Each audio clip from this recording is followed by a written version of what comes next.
Social Security Retirement Fund is now expected to run out of money sooner than anticipated. According to the Congressional Budget Office, Social Security retirees and their dependents may be at risk of... The program could run dry by the end of 2032. The average American on Social Security will lose almost $450 per month from their check by 2032. This is what Social Security insolvency actually means. Social Security likely won't go away, but you'll see a 22% decrease in your check if Congress doesn't step up to the plate. Hi, I'm Hannah Skinner. I'm a licensed insurance agent at the Senior Savings Network. Today, we're answering the question that has been on every senior's mind. Should I be worried about my benefits? And the answer is a little bit more complicated than what the headlines have been saying. In today's video, I'll be sharing the report released by Social Security, explaining why the experts are voicing concerns and what this means for current and future retirees that rely on Social Security. Before we dive in, I want to pose a question. How much of your Social Security check do you use to pay your mortgage or your rent, your car payment, your groceries, your utility bills to keep the lights on? Let's say you're receiving $2,000 a month now from Social Security. Now reduce that by 22%. Is $1,560 a month enough to pay all of those bills? And if you're able to pay all of your bills, is there anything left over? This is what is so concerning to beneficiaries and experts. So let's talk about what's actually going on with Social Security. It's not actually bankrupt like the headlines have been saying. As we all know, between 1946 and 1964, there was a surge in births also known as the baby boom. An estimated 76 million babies were born in that time period. So naturally, those 76 million babies grew up, went to work, and paid into the Social Security system. Because there were more people working than seniors withdrawing Social Security at that time, the trust fund ended up with a surplus. However, instead of the government saving this money for when those 76 million babies got to retirement age, the money was borrowed, inflation made it worth less, and payments for previous generations were increased along the way. So now that excess that should have sustained the baby boomers is gone. Social Security is a pay-as-you-go system, meaning workers pay for the people who are retired. So you're working hard right now, you see that FICA tax come out, 6.2% of your pay, your boss matches 6.2% of the pay. That goes to pay for your grandma's Social Security benefits. When there are tons of baby boomers working, we built up extra money that we didn't actually have to pay out. There are so many people working. Now, flipped on its head, the boomers are all retiring. Now we don't have enough money of all those reserves that built up to actually pay out the promised benefits. There's still enough money for everyone to get a payment, but not the amount that they've been receiving up to today. I mean, look at this chart. We literally bled $200 billion from the Old Age and Survivors Insurance Trust Fund just last year. Now, Social Security is an issue in itself, but this also affects your Medicare cost. The Hospital Insurance Trust Fund, which is what pays for Part A, is also depleting and is set to be insolvent by 2033. The Board of Trustees issued a Medicare funding warning for the 10th consecutive report. Why?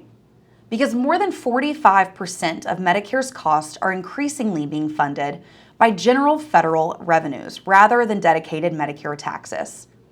In simple terms, Medicare is becoming more dependent on federal taxpayer dollars and less dependent on payroll taxes. That's one of the biggest long-term concerns for policymakers. The Hospital Insurance Fund pays for inpatient hospital stays, skilled nursing facility care, some home health care services, and hospice. Right now, it's estimated that the hospital insurance funds would only be able to cover about 89% of Part A cost by 2033, which means CMS would technically be unable to pay 100% of hospital claims. Option 1, which is the most likely option, is that Congress acts. Historically, Congress has never allowed Medicare hospital payments to suddenly be cut. Potential fixes could include raising the Medicare payroll tax, increasing taxes on high earners, transferring general revenue into Part A, reducing provider payments, or some combination of all of the above. Option 2 is hospitals get paid less. If lawmakers did nothing, Medicare could be forced to reduce payments to hospitals and other Part A providers. This could lead to hospitals losing revenue, more providers refusing Medicare patients in some markets, and pressures on hospital systems, especially in rural hospitals. Option 3 would be shifting the cost elsewhere. Congress could choose to increase beneficiary cost through deductibles, copays, or Medicare Advantage payment changes. If you have a Medicare supplement, this will likely mean even higher premium increases, but this would require legislation. Now, in many of these cases, the cost and consequences fall back on you, the consumer. And with a big chunk of your income possibly being taken away, this could be catastrophic. So what happens now? Well, the good news is, experts say that this issue is fixable, but it requires Congress to step up. So number one, it is fixable. It requires Congress. So that may mean that you feel like, oh my God, it's not fixable. Pound the phones, pound the emails, send your political representatives a note saying, I'm worried about this. I've been saying this for years. Absolutely. Okay, so what can they do?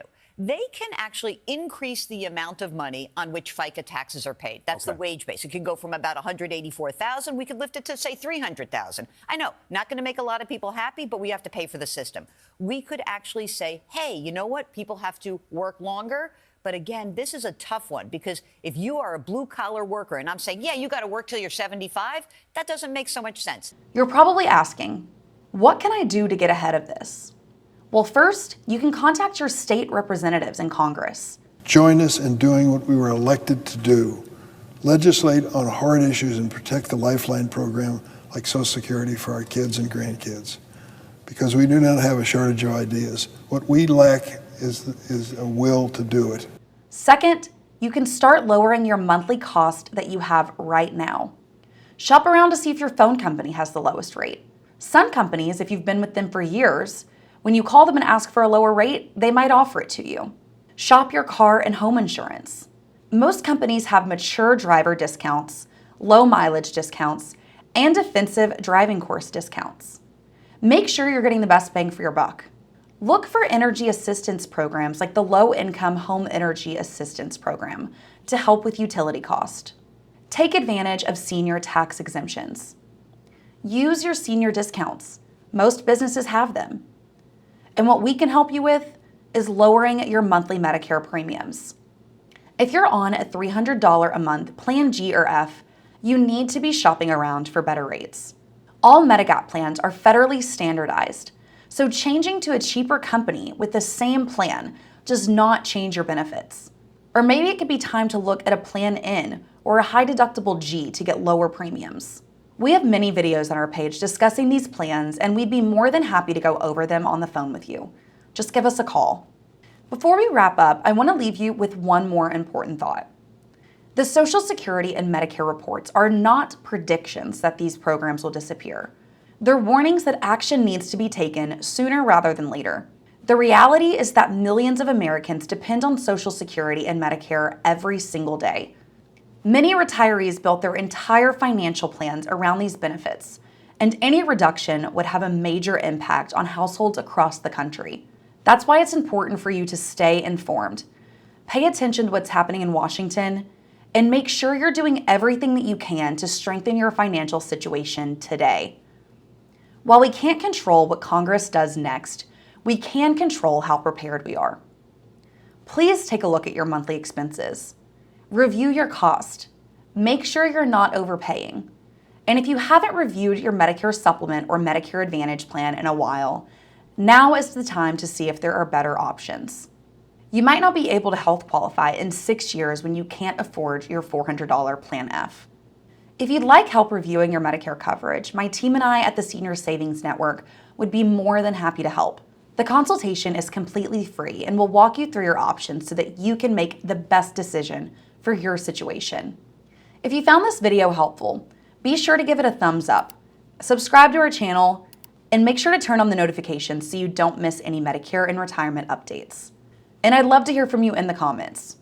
Do you think Congress will fix Social Security and Medicare before these trust funds reach insolvency? Let us know below. Thanks for watching, and we'll see you in the next video.